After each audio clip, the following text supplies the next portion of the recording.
नमस्कार, मैं हूं जयश्री नागदा और आप देख रहे हैं बेबाक राजस्थान। जरा सोचिए, अगर कोई आपको सिर्फ 500 रुपए के स्टाम्प पेपर पर जमीन बेच दे, वो भी सरकारी जमीन, तो क्या आप खरीदेंगे? नहीं ना।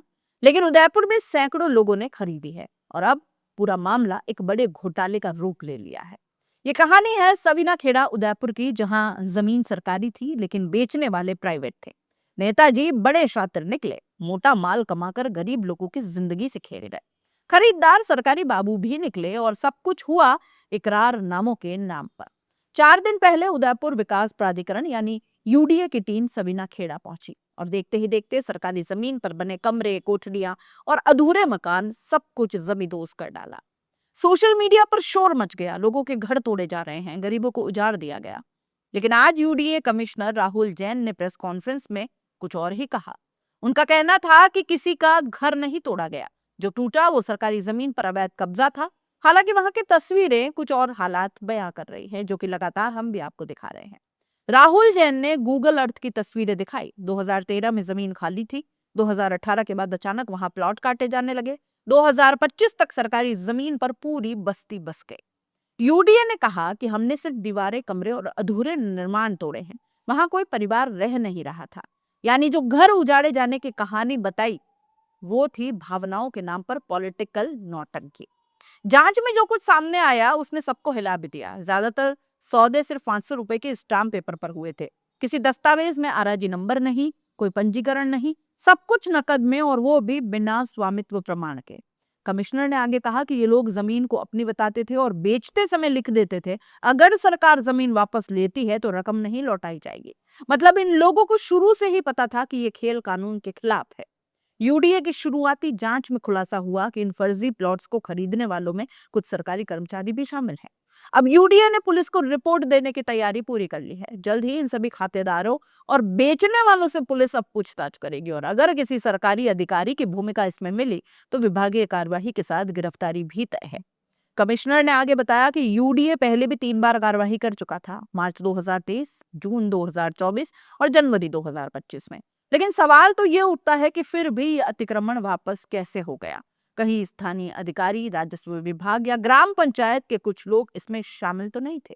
क्योंकि बिना ग्राम पंचायत के एनओसी, बिना बिजली कनेक्शन, बिना जलदाय स्वीकृति, किसी की हिम्मत नहीं होती सरकारी जमीन पर ईंट तक रखने की। और यहाँ तो बिजली पानी दोनों कनेक्शन दिए गए, पानी की टंकी तक बन गई। मतलब साफ है, खेल सिर्फ जमीन का नहीं था, खेल था सिस्टम की चुप्पी का। यूडीए का कहना है कि हमने जो हटाया वो आज का अवैध निर्माण नहीं था, बल्कि भविष्य का एक रियल एस्टेट स्कैम था।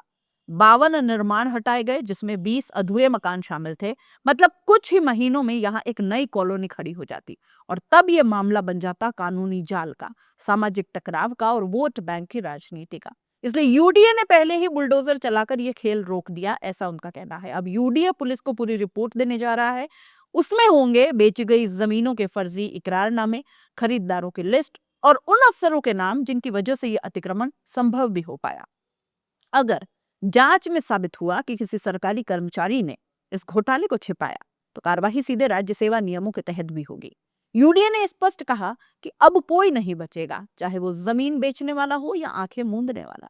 हम सबको ये याद रखना होगा कि सरकारी जमीन जनता की है, किसी प्राइवेट बिचौलिए की नहीं है। अगर किसी ने आपको प्लॉट दिखाया और कहा बस 500 रुपए के स्टाम्प पर काम हो जाएगा, तो समझ लीजिए वो आपको नहीं, कानून को ठग रहा है। यूडीए का ये कदम सिर्फ अवैध कब्जे के खिलाफ नहीं था, ये भ्रष्ट सिस्टम और भू माफियाओं को साफ करने की शुरुआत है। लेकिन पिस गरीब भोली भाली जनता गई, भू माफियाओं का कुछ नहीं गया। वो आज भी अपने अपने घरों में मस्त चैन की नींद सो रहे हैं। उनके घर नहीं उजड़े, उनके सर पर आज भी छत मौजूद है। इन बेघर लोगों की तरह नहीं, जिनका सब कुछ इस कार्रवाई में उजड़ गया। वो बात अलग है कि इस कार्रवाई से ऐसे भ्रष्ट नेताओं और भू माफियाओं का खुलासा होगा या हो रहा है, लेकिन रसूखदारों का कहां कुछ बिगड़ता है। अपने धन बल पर सब कुछ चंगा सी बताकर ये निकल आएंगे बाहर।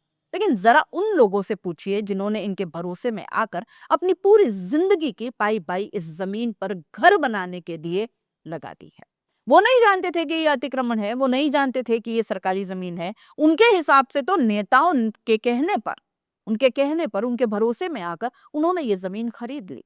लेकिन इतना बड़ा खेल वो कहां समझ पाते। अजय बोरवाल जैसे नेताओं का कहना यह भी है कि इन तथाकथित नेताओं और भू माफियाओं जिनकी मिलीभगत इसमें सामने आ रही है, उनकी संपत्ति कुर्क करके इन पीड़ित लोगों को मुआवजा या घर बना कर दिया जाए। तो इसमें गलत क्या है? ऐसा कुछ होगा जब उनकी संपत्ति जाएगी तभी ऐसे लोगों पर लगाम लग पाएगी, वरना ये तो इतने बेशर्म लोग होते हैं कि औरों का घर उजाड़ कर, औरों की मेहनत की कमाई हड़प कर भी मस्त खा पी कर चादर तान कर चैन की नींद सोएंगे। नींद इन्हें कैसे आती होगी, ये अपने आप में एक बड़ा सवाल है। शर्म इन्हें आती नहीं। खम्मा गणी दोस्तों, रिटेक ये बार फिर ट्राई करते ना। खम्मा गणी दोस्तों, मजा नहीं आ रहा। अरे यार चल छोड़ यार, मूड भी नहीं है। रॉयल पे चलते, कुछ खा के आते। चल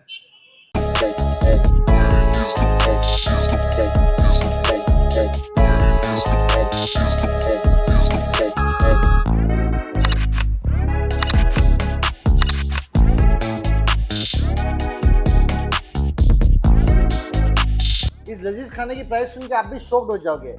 ये चिकन पठानी रोस्टेड और ये तंदूरी चिकन आपको मिल जाएगा मात्र 250 रुपए के अंदर, और ये तंगड़ी कबाब और चिकन लॉलीपॉप आपको पर पीस मिल जाएगा मात्र 50 रुपए के अंदर, जो काफी टेस्टी और जूसी है। अरे कितना खाएगा, माना खाना टेस्टी, लेकिन जल्दी का शूट भी करना है यार।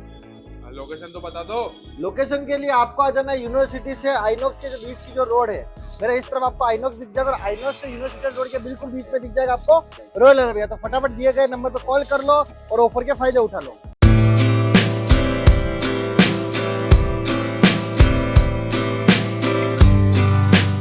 उदयपुर के दिल में एक ही जगह जो लाई है आपके लिए टेस्ट, क्वालिटी और ट्रस्ट, नेशनल डेयरी। यहाँ मिलेगा आपको ताजा डेयरी प्रोडक्ट्स और बेकरी के फ्रेश आइटम्स, नाश्ते के हर आइटम का स्वाद जो बनाए आपकी सुबह खुशगवार। सबसे खास उदयपुर की सबसे मशहूर बंगाली मिठाइयाँ। यहाँ पर मिलेगी हर ओकेजन के लिए कस्टमाइज्ड केक्स और फूड पैकेट्स, वो भी बिल्कुल रीजनेबल प्राइस पर। तो देर किस बात की है, आज ही आए national dairy, government press road, near fitness plus gym, Kishan Pol, Jawahar Nagar, Khanchi Peer, Udaipur. Contact national dairy, taste जो याद रहे, क्वालिटी जो भरोसा बनाए।